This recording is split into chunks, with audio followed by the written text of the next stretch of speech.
Hello everyone, welcome to our channel. आज का topic है संधारित्रों का समांतर क्रम संयोजन। ये क्लास 5/5/2023 की है।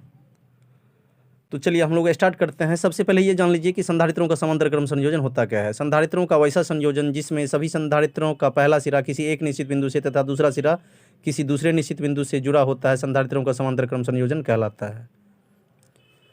तो इसमें क्या होता है, देखिए ये माना कि तीन संधारित्रों को श्रेणी क्रम में जोड़ा जाता है। तीन संधारित्र है, इनको किस समांतर क्रम में जोड़ा जाता है। माना कि तीन संधारित्रों को समांतर क्रम में जोड़ा जाता है। तो समांतर क्रम का जोड़ने का नियम क्या है कि सभी संधारित्र का पहला सिरा, ये पहला सिरा, ये पहला सिरा, ये पहला सिरा, पहला सिरा सभी का एक निश्चित बिंदु से जुड़ा हुआ है।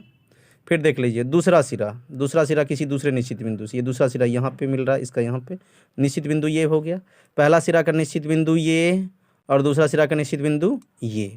अब देखिए संधारित्रों के समांतर क्रम संयोजन में क्या बताया गया था आपको डायग्राम में कि इसमें चार्ज डिफरेंट होता है। चार्ज डिफरेंट है, यहाँ Q1, यहाँ Q2, यहाँ Q3, चार्ज डिफरेंट है बट पोटेंशियल सेम है। इसका भी पोटेंशियल भी, इसका भी पोटेंशियल भी, इसका भी पोटेंशियल भी, और लास्ट इंड का भी पोटेंशियल क्या है, भी, यानी विभव समान होता है। यानी इसमें विभव समान होते हैं और आवेश क्या होते हैं बाबू, भिन्न भिन्न होते हैं। आवेश क्या होते हैं, भिन्न भिन्न होते हैं। तो ये समझ गए। तो इसमें यानी कि चार्ज का क्या होता है, डिवीजन होता है। यानी ये जो Q1 चार्ज है, Q2 चार्ज है, Q3, इसका मतलब यहाँ पे Q तीन भागों में बट गया। यहाँ पर इससे पहले ये Q है, यहाँ पर क्या है, Q है, जो कि कितना भाग में बट गया, तीन भाग में। तो अब देखिए टोटल चार्ज के लिए फॉर्मूला क्या होता है, इसको पहले समझना पड़ेगा आपको, ठीक है। तो हम लोग पहले टोटल चार्ज के लिए फॉर्मूला को पढ़ेंगे। टोटल चार्ज क्या चीज़, टोटल चार्ज। तो टोटल चार्ज के लिए आपको कुछ देखना पड़ेगा यहाँ पे। तो टोटल चार्ज Q बराबर क्या होगा, Q1 + Q2 + Q3। अब देखिए संधारित्र की धारिता सभी को पता है, सूत्र क्या होता है, C बराबर Q/V। नीचे में नहीं है कुछ, एक मानेंगे Q/V को गुना करेंगे, 1 × Q बराबर C × V। तो यानी Q बराबर क्या हो गया, CV। तो अब यहाँ पे देखिए फर्स्ट कैपेसिटर के लिए 3 बार इसको लिख लेंगे। आप ये जानते हैं कि यदि Q में लगाएंगे 1 तो C में भी क्या लगेगा 1, चूँकि V तो सभी में समान है, कॉमन है। C में Q भी बदलता ही नहीं, Q में 2 तो C में भी 2, Q में 3 तो C में भी 3। अब देखिए मान रख दिए, Q का मान कितना, CV, Q1 का मान कितना, C1 V1, Q2 का मान कितना, C2 V2, Q3 का मान C3 V3। अब देखिए सभी में कॉमन क्या है, राइट साइड में V कॉमन है, V कॉमन ले लिए, C1 + C2 + C3, V cancel out, तो C बराबर क्या हो गया, C1 + C2 + C3। अब देखिए इसी C को लिखते हैं CQ, इक्विवेलेंट कैपेसिटेंस। तो C को क्या लिख ले, CQ, यही बात। और चूंकि ये पैरेलल कॉम्बिनेशन है तो पैरेलल कॉम्बिनेशन के लिए CQ बराबर CP भी लिखते हैं। यहाँ कुछ री पे इसको P देना चाहिए, CP भी लिखते हैं। तो CP बराबर इतना हो गया, C1 + C2 + C3।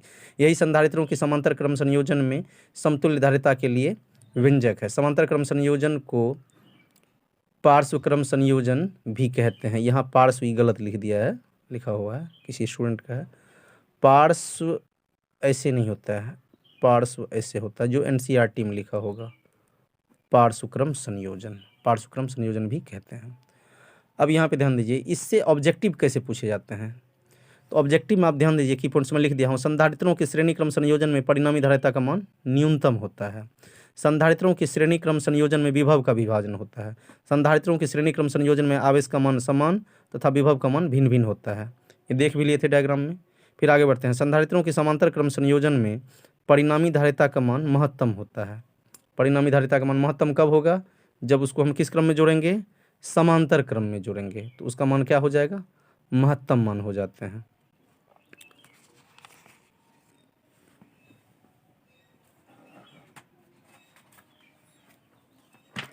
इसमें सभी को अपना रिवीजन करते चलिएगा और एक बार पढ़ लीजिएगा। बता भी दिया गया था आपको इससे पहले डायग्राम में, 4 तारीख की क्लास में।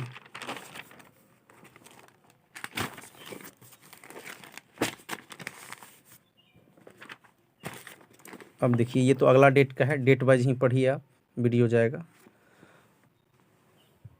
अब देखिए क्या है, ये 5 तारीख का ही वीडियो है, अगला नहीं देखना अभी, बाद में रिलीज करेंगे वीडियो को। संधारित्रों के समांतर क्रम संयोजन में आवेश का विभाजन होता है। किसका विभाजन होता है, आवेश का विभाजन होता है। संधारित्रों के समांतर क्रम संयोजन में विभव का मान समान तथा आवेश का मान भिन्न भिन्न होता है। ये सब की पॉइंट्स आ जाते हैं।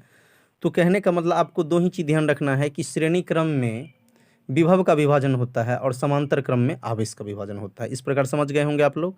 श्रेणी क्रम में किसका विभाजन, श्रेणी क्रम में आपको विभव का विभाजन होता है। श्रेणी क्रम में किसका विभाजन, विभव का, और समांतर क्रम में आवेश का विभाजन होता है। और श्रेणी क्रम में आप समतुल्य धारिता 1/CEQ बराबर पढ़े थे 1/C1 plus 1/C2 plus 1/C3, जबकि समांतर क्रम में डायरेक्ट होता है कि 1/C, समांतर क्रम में डायरेक्ट आप लिख सकते हैं CEQ बराबर C1 plus C2 plus C3।